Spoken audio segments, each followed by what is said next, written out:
Bonjour mesdames et messieurs, bienvenue dans ce 13h. Vous êtes sur RTI 1, on démarre tout de suite avec les titres. 18 personnes tuées, 136 autres secourues. Voilà le bilan provisoire des dégâts causés par les pluies torrentielles à Abidjan. Les dégâts matériels sont importants, de même que les besoins des populations. Et si ces inondations étaient dues à nos sacs plastiques et autres ordures ménagères dans nos caniveaux?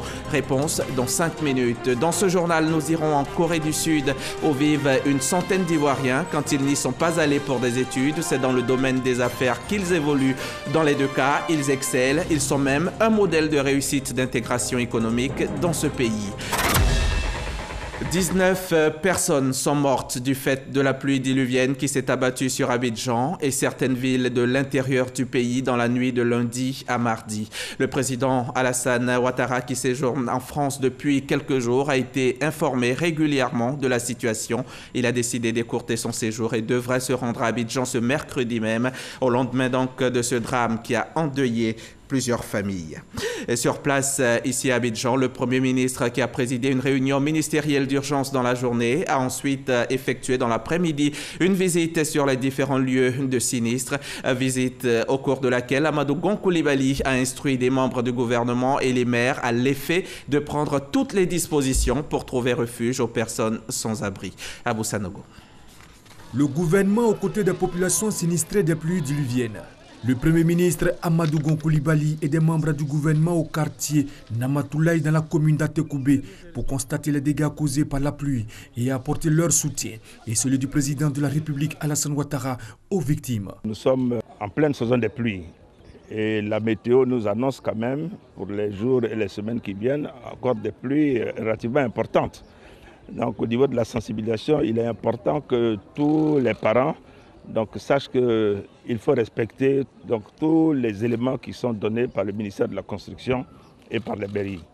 Je pense qu'il est important qu'il y ait des déplacements, que nous allons travailler avec l'ensemble des communes pour voir comment assurer le déplacement des personnes qui sont dans les zones, qui sont des zones à risque, connues. On a un peu partout dans le monde ce genre de phénomène avec le changement climatique. Donc nous devons nous organiser pour pouvoir y faire face. Mais pour le faire, il est extrêmement important que la sensibilisation qui est conduite par le gouvernement puisse, elle, vraiment être respectée. C'est extrêmement important que ce soit ensemble, gouvernement et population, que nous travaillons pour faire en sorte que la Côte d'Ivoire soit à l'abri de ce type de drame. Dans ce sous-quartier de la commune d'Atekoubé, le bilan provisoire fait état de 6 décès et 2 blessés. Après la commune d'Atekoubé, le ministre de l'Intérieur et de la Sécurité, celui de la Construction, avec le ministre des Infrastructures économiques, se sont rendus dans la commune de Cocody pour s'imprégner des dégâts causés par la pluie. À Bonoumé notamment, où une partie du pont a cédé sous la pression de l'eau. Ce mercredi, Abidjan se réveille encore sous le choc, même si les pluies ont cessé. C'est l'heure du deuil, des réparations, mais aussi de certaines interrogations. Ces inondations ne seraient-elles pas du fait d'une mauvaise gestion de la voirie, des canaux d'évacuation de la capitale économique, des infrastructures où se mélangent eau usée et eau pluviale? Les caniveaux et autres ouvrages de drainage ne sont-elles pas devenus des dépotoirs où se retrouvent des ordures ménagères, sacs plastiques, briques ou encore pneus usagers? Walter Amadou Ouattara. Après les inondations, l'heure est au ménage. Des habitations endommagées aux routes obstruées par des vagues de boue, sans oublier les devantures des commerces, les populations sont à la tâche. À la Riviera 3, la voie menant au Grand Carrefour bénéficie d'assainissement. Les caniveaux sont aussi entretenus. Une initiative du ministère de la Salubrité, de l'Environnement et du Développement durable. Ces travaux sont suivis par le BNET, Bureau national d'études techniques et de développement. Poisson, entretien, balayage, désensablement. Il faut pouvoir libérer la voie pour que la véhicule puisse circuler normalement. Pour le technicien du BNET et les populations riveraines, la pluie est un phénomène naturel, mais le comportement de l'homme sur son cadre de vie est pour beaucoup dans ces inondations. Les constructions anarchiques, l'emploi abusif des sachets plastiques jetés par la suite dans les caniveaux sont entre autres des mauvais comportements dénoncés. Ceux qui construisent sur les caniveaux, là, on doit casser les maisons. Là. Ils vont quitter ces caniveaux parce que ce n'est pas normal. On doit interdire ceux qui jettent les ordures dans les trucs. Et quand il t'a vidé poubelle, il n'arrive pas où on vide poubelle là. Quand il voit qu'il n'y a personne là, il vient, il dépose au bord de goudron quand il s'en va. Donc quand il pleut comme ça, la pluie, ça fait boucher le caniveau. Il y a plus que non, et ce local a été construit sur un caniveau. Donc vous voyez que c'est compliqué. Chaque habitant doit peut-être veiller à une salubrité saine dans sa zone. Il y a une espèce d'incivisme, n'est-ce pas, qui prévaut. Les caniveaux sont devenus des dépotoirs, donc c'est bouché et ça empêche les eaux de ruissellement, n'est-ce pas, de suivre ces voies-là. Face à l'incivisme des populations, les seules campagnes de sensibilisation ne semblent plus être efficaces. Malgré la mesure d'interdiction de l'utilisation des sachets plastiques, on le retrouve presque partout. Ils bouchent les caniveaux et empêchent les ouvrages de bien fonctionner. À ces plastiques, il faut également ajouter les pneus usagés. Vous allez le voir en image à Toban-Oscarine, ici même dans la commune de Cocody. Un pont menace de céder et curieusement, il reste ouvert à la circulation. C'est un pont qui relie le quartier à Toban à la 8e tranche. Les habitations, là aussi, ont fait les frais de la furie des eaux. Une clôture s'est effondrée et plusieurs maisons sont menacées de destruction. Je vous propose d'écouter cette riveraine. Vers 4 h du matin, 4h12 exactement, j'ai entendu un grand bruit. J'ai ouvert la fenêtre. J'ai vu que la cour était inondée. J'ai vu de l'eau rouge. Je me suis dit, mais c'est des herbes que j'ai laissées la veille. Comment se fait-il que c'est de l'eau rouge que je vois? Et je me suis rendu compte que la clôture avait tombé et que c'était l'inondation. Mon cri de cœur, c'est qu'une solution soit trouvée à ce problème. Parce que je suis à 1 mètre du trou maintenant, vous avez vu. S'il y a 2 ou 3 grandes pluies comme ça, la maison tombe. Terrible ravage donc d'une pluie torrentielle lundi soir et mardi matin sur plusieurs quartiers d'Abidjan. Des voitures submergées, des commerces dévastés, des habitations dont les portes ont été défoncées par la force de l'eau. Cependant, le bilan, qui est d'au moins 18 morts dans différents quartiers de la capitale économique, aurait pu être plus lourd, plus élevé, n'eût été l'intervention des sapeurs-pompiers militaires. Une centaine d'hommes valeureux déployés aux aurores sur le terrain pour porter secours et assistance aux victimes. Alexis Ouedraogo les a suivis tout au long de cette mission non moins périleuse. 23 h ce lundi, une forte pluie s'abat sur Abidjan. Violente par endroits, l'intempérie s'intensifie au cours des heures qui passent. Sur la toile, les premières victimes publient des scènes de déluge. Les plateformes de secours reçoivent des appels à l'aide de personnes prises en otage par les eaux. 2h45, les sapeurs-pompiers militaires s'engagent sur le terrain. 18 engins et embarcations légères pour faire face aux inondations et effondrements, principalement à la Riviera Palmeraie, la Riviera Alabra, la Riviera Sidessi, à Tekoubé-Mosikro. À 8 h, à la Riviera 3, où un poste médical a été installé avec 2 ambulances de réanimation, le bilan provisoire fait état de 110 personnes mises en sécurité et les opérations se poursuivent. Tout le long de cette journée noire, les compagnies subaquatiques, les pompiers, les secouristes donnent tout pour porter secours aux victimes. Dans le courant de l'après-midi, le ministre d'État, ministre de la Défense, Ahmed Bakayoko, a rendu visite aux troupes avec un message d'encouragement. Ils sont plus de 125 sapeurs-pompiers militaires engagés sur le terrain cette journée. Pour eux, il n'y aura de repos que lorsque tous les appels à l'aide seront pris en charge.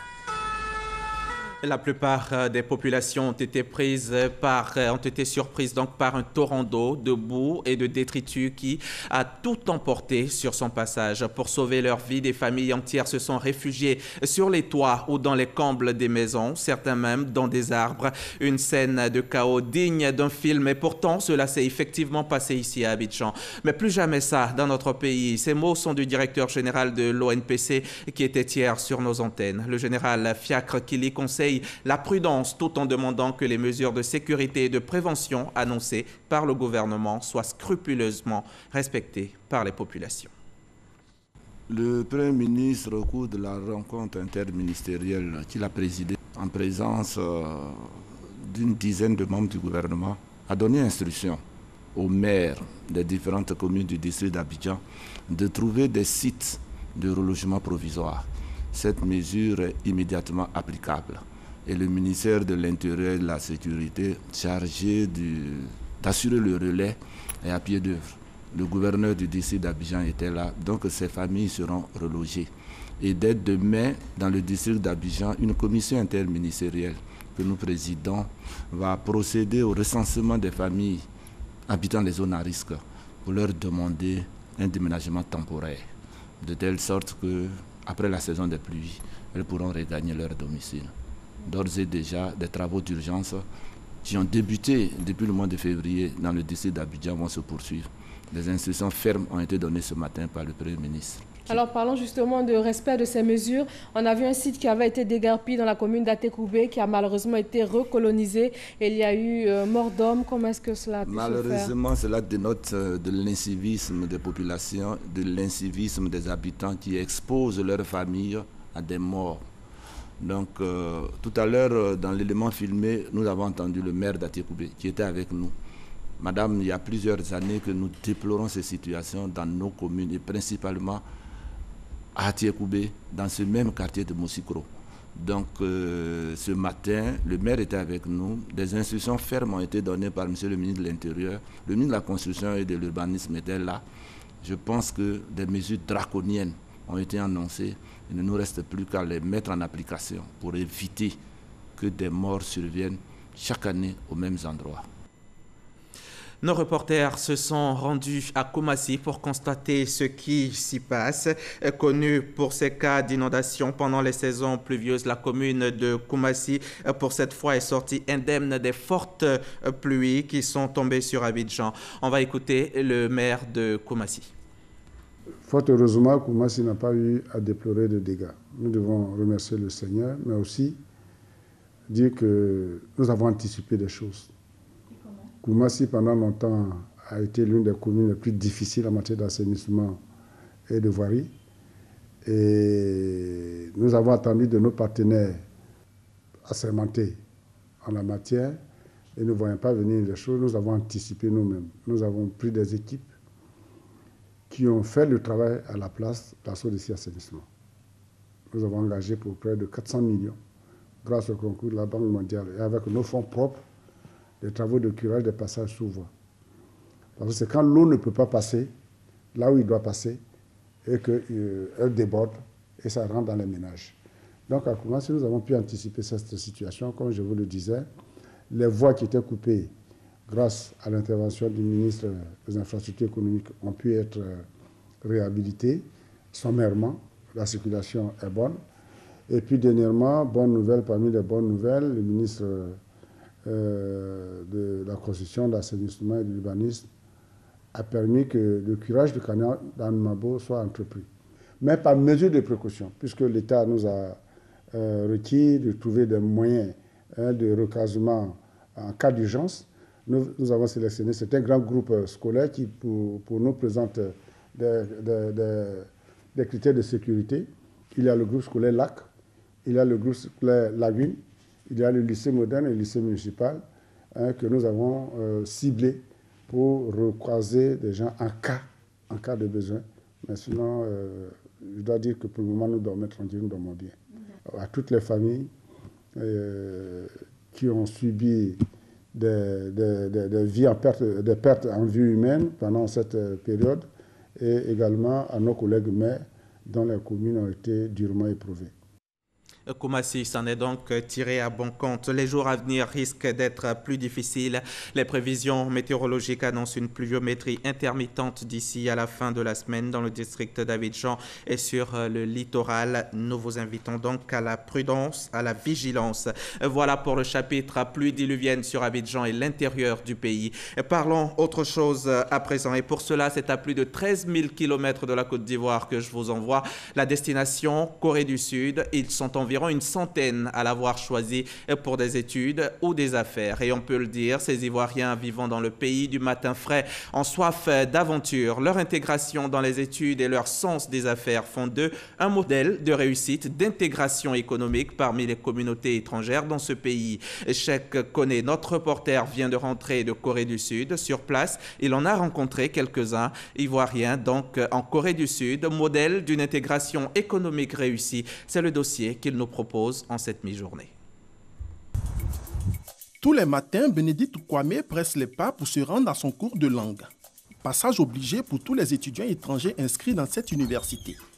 Mais ne vous y méprenez pas, nous ne sommes pas dans une université européenne ou américaine. Nous sommes en Corée du Sud, au Sun Moon University, dans la province de Chungcheong, à une centaine de kilomètres de la capitale Séoul. Bénédicte vient de la Côte d'Ivoire. C'est en 2015 qu'elle intègre cette université avec une bourse de 5 ans d'une valeur de 20 millions de francs CFA, obtenue grâce à une communauté coréenne basée à Abidjan. Je n'ai pas vraiment choisi la Corée, mais j'ai été poussée par mon père qui a voulu que je parte en Corée parce que lui-même il était déjà ici. Et par curiosité aussi, je suis venue en Corée. Créé en 1972, le Sun Moon University compte 10 000 étudiants inscrits, dont 33 Africains et 6 Ivoiriens. Si cette destination intéresse de plus en plus d'Africains, en particulier des Ivoiriens, la langue coréenne, quant à elle, demeure la véritable contrainte pour ces aventuriers du savoir. Ici, il faut travailler plus que les autres. Même si l'autre a 90%, tu dois travailler encore plus que 90%. Le plus souvent, les étudiants étrangers sont de grands bosseurs. Je les aime bien. J'ai beaucoup d'estime pour eux. Particulièrement Kwame, elle est studieuse et a de très bons résultats.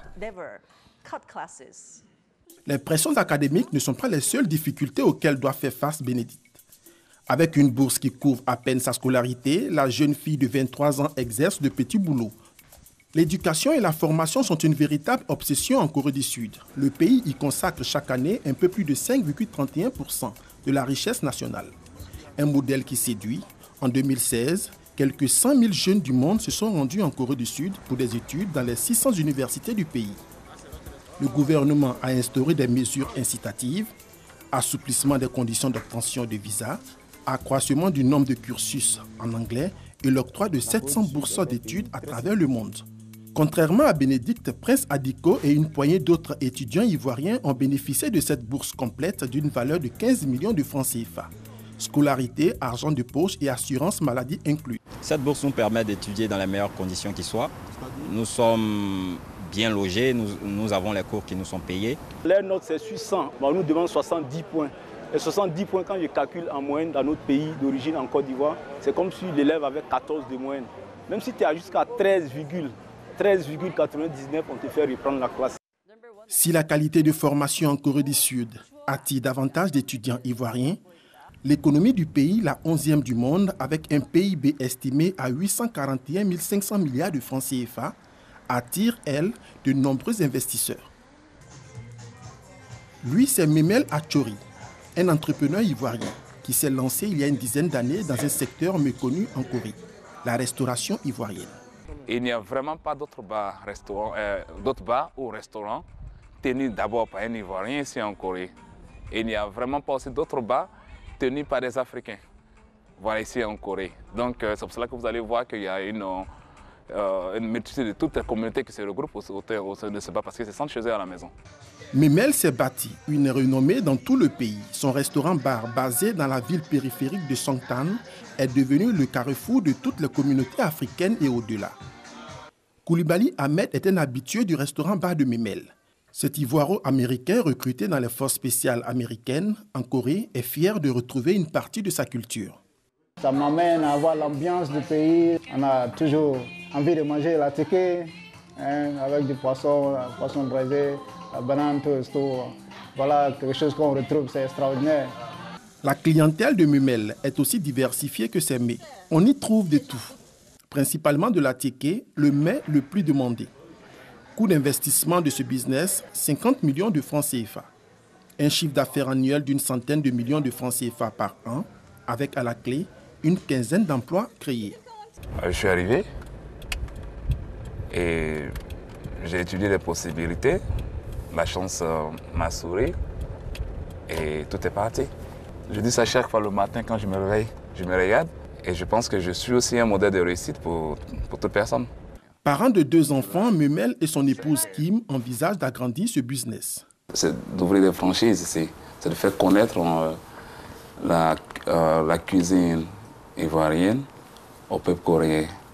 C'est de faire savoir qu'en Côte d'Ivoire aussi, nous avons certaines qualités. La diaspora ivoirienne, l'une des plus petites communautés africaines en Corée, ne compte qu'une centaine d'Ivoiriens. L'exemple de Mimel ne court pas les rues. Yacouba Bamba n'a pas eu cette chance. Mais aujourd'hui, il s'est lancé dans le secteur de l'import-export. En situation irrégulière depuis 2 ans, Yacouba n'a pas pu se rendre en Côte d'Ivoire pendant 16 ans. Nostalgique, il envisage de retourner dans son pays. Enfin, je suis en Corée, mais je pense chez moi. Oui, de tout chez nous, c'est un bon pays. Seulement, on avait les difficultés. Sinon, pas ça, je pense chez moi à tout moment. 16 ans, c'est pas facile. Je vois mes enfants, ils parlent seulement la langue coréenne. C'est pas mon souhait. Oui, je pense, bientôt même, je pense pour rentrer en Côte d'Ivoire. Il y a 2 sortes de candidats qui viennent ici en Corée du Sud. Il y a au moins une trentaine d'étudiants ivoiriens qui bénéficiaires de bourses de la coopération coréenne. Il y a aussi des Ivoiriens qui viennent, vous savez, à l'aventure, comme ils disent ici, c'est chercher. Et donc, ils viennent là et puis ils travaillent. La Corée a besoin de main-d'œuvre. La population coréenne vieillit et donc il y a un problème d'emploi. De Bénédicte à Yacouba en passant par Mimel, chacun des acteurs de cette diaspora joue sa partition. Qui dans l'économie du savoir et qui dans les affaires, avec pour finalité le développement économique de la Côte d'Ivoire. Reportage signé Cheikh Koné Aboubakar, 68 millions, 68,5 millions exactement. C'est le chiffre du jour. Selon le rapport annuel de l'Agence des Nations Unies pour les réfugiés, les guerres, les violences et la persécution ont propulsé les déplacements forcés dans le monde vers un nouveau record. 68,5 millions de personnes déracinées en 2017, soit une toutes les 2 secondes. Ici en Côte d'Ivoire, les réfugiés enregistrés sont au nombre de 1673 et plus de 25 000 Ivoiriens vivent dans les pays voisins. À l'occasion de la commémoration de la Journée mondiale des réfugiés ce 20 juin, le gouvernement ivoirien appelle les populations à plus de solidarité envers les réfugiés. On en sait plus avec Konaté Moussa. Les réfugiés, ces hommes, femmes et enfants, contraints de quitter leur résidence pour autre destination, attirent l'attention de la communauté internationale. La Journée mondiale des réfugiés est célébrée le 20 juin de chaque année. Une commémoration pour saluer le courage de ces personnes et aussi inviter les populations à plus de solidarité envers elles. La Côte d'Ivoire, dans sa volonté de demeurer un pays d'hospitalité et une terre d'asile, continue d'accueillir des réfugiés sur son territoire et de leur apporter protection et assistance à travers la Direction d'aide et assistance aux réfugiés des apatrides, DARA, du ministère des Affaires étrangères, en collaboration avec le Haut Commissariat des Nations Unies pour les réfugiés HCR. Ce thème, avec les réfugiés, retenu 3 ans de suite par le Haut Commissariat des Nations Unies pour les réfugiés HCR, appelle les pays d'accueil à favoriser l'intégration des réfugiés au sein de leur communauté. La Côte d'Ivoire dénombre 25 500 réfugiés dans les pays voisins. Le ministre Marcel Amontano réaffirme la volonté du gouvernement de les voir revenir au pays. La mère patrie les attend à bras ouverts, à l'effet de participer à la consolidation de la cohésion sociale et d'une paix durable, ainsi qu'à la mise en place d'institutions fortes afin de permettre à la Côte d'Ivoire de rentrer dans le cercle des grandes nations démocratiques et développées. C'est également le lieu de féliciter tous nos frères et sœurs qui ont pris délibérément la décision de rentrer en Côte d'Ivoire et de leur exprimer la reconnaissance du gouvernement pour leur volonté de prendre part à la naissance de l'Ivoirien nouveau qui place l'intérêt de la nation au-dessus de tout. Selon l'Organisation des Nations Unies, plus de 68 millions de personnes sont des réfugiés dans le monde. La Côte d'Ivoire compte à ce jour, sur son sol, 1673 réfugiés de différentes nationalités. Un mot de santé dans ce journal. La drépanocytose est une maladie du sang héréditaire. Elle se manifeste par une anémie sévère, des crises douloureuses, invalidantes et un risque accru aux infections. Ce sont plus de 150 millions de personnes qui sont touchées par la drépanocytose dans le monde, selon l'OMS. En Côte d'Ivoire, 12 personnes sur 100 ont un trait drépanocytaire. Hier, 19 juin, l'on a célébré la Journée mondiale de lutte contre la drépanocytose, une occasion pour le groupement des ONG ivoiriennes et d'accentuer la lutte contre cette maladie. Ami Sissoko. Centre national des transfusions sanguines, CNTS de Treichville. Célébration officielle de la Journée mondiale de la drépanocytose. Séance de dépistage au programme. souvent j'ai très mal aux os. Donc c'est pour ça que je n'ai pas hésité à venir me faire dépister. Quand on parle de dépistage, c'est faire l'examen qu'on appelle l'électrophorèse de l'hémoglobine. De la population ivoirienne, la plupart des personnes sont asymptomatiques. Ça veut dire que ça ne présente pas de signes. Si aujourd'hui nous avons des malades qui présentent des signes graves, c'est parce que les parents ont été ignorants de leur statut. Les dépistés positifs à la maladie sont pris en charge par l'unité thérapeutique transfusionnelle du CNTS. La drépanocytose est une maladie héréditaire du sang qui est peu connue. Pour donner un visage à cette maladie, le 19 juin est décrété Journée mondiale de la drépanocytose. Le groupement des ONG ivoiriennes de lutte contre la drépanocytose était là pour donner de la voix en vue de sortir la maladie de l'ombre. J'ai fait 4 enfants, le premier AA, le deuxième SS, le troisième AS et puis le quatrième SS. Bon, malheureusement, les 2 SS sont décédés. Donc c'est pour ça que je mène cette lutte-là, pour qu'on reconnaisse la maladie. Et puis pour que le pouvoir public nous vienne en aide. La maladie n'étant pas très bien connue, les hématologues n'étant pas très nombreux non plus, ce qui se passe souvent quand les enfants sont malades, la prise en charge est un peu difficile. Mais s'il y a un centre médical dédié, non seulement on aura des spécialistes qui seront disponibles, mais toutes les complications liées à la maladie pourront également être prises en charge sur un même site. En attendant, et pour soutenir l'unité thérapeutique transfusionnelle, le groupement des ONG ivoiriennes de lutte contre la drépanocytose a remis symboliquement des médicaments. Je vous le disais à l'entame de ce journal, 19 personnes sont mortes du fait de la pluie diluvienne qui s'est abattue sur Abidjan et certaines villes de l'intérieur du pays dans la nuit de lundi à mardi. Le président de la République, Alassane Ouattara, qui séjourne en France depuis quelques jours, a été informé régulièrement de la situation. Il a donc décidé d'écourter son séjour et rentre à Abidjan ce mercredi même, au lendemain de ce drame qui a endeuillé plusieurs familles. Et voilà, c'est la fin de ce journal. Merci de l'avoir suivi. Bonne suite des programmes sur notre chaîne.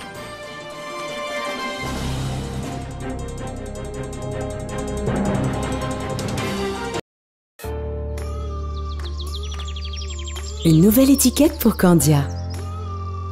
Candia le lait, onctueux, soyeux, crémeux. Candia, c'est le bon goût du lait. Moi, c'est Candia.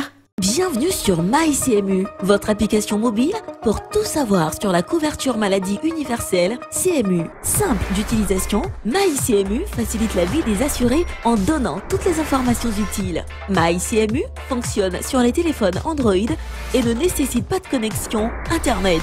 Grâce à votre application, vous obtiendrez des informations sur les sites d'enrôlement, l'état de vos cotisations, le panier de soins, les centres de santé, les pharmacies du réseau CMU. MyCMU vous permet également d'effectuer votre pré-enrôlement avant de vous rendre dans un centre pour finaliser l'opération. Alors n'attends plus, télécharge-moi sur Play Store et la couverture maladie universelle n'aura plus de